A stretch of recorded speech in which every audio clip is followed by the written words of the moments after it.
এই বোনটা ছেলেদের জন্য খুব সুন্দর কথা বলেছে, আর বোনটা যে কথাগুলো বলেছে একদমই বাস্তব।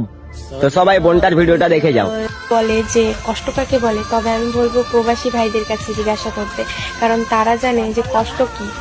একটা কথা তোমরাই ভাবো না, যে ছেলেটা বাড়িতে এক গ্লাস জল ভরে খেত না, সেই ছেলেটা প্রবাসে গিয়ে রান্না করছে, নিজের হাতে নিজে রান্না খাচ্ছে।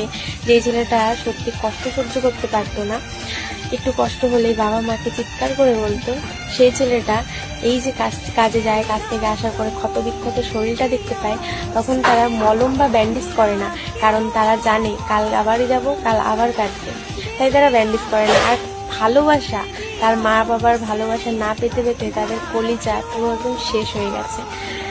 তাদের রোজ রোজ যে কান্নাটা, সেটা তাদের সত্যি ভালোবাসায় পূর্ণতা পায়। আসলে কি বলতো, তাদের মা বাবার কাছে স্মার্টফোন নেই যে তারা ভিডিও কল করবে বা নেট কল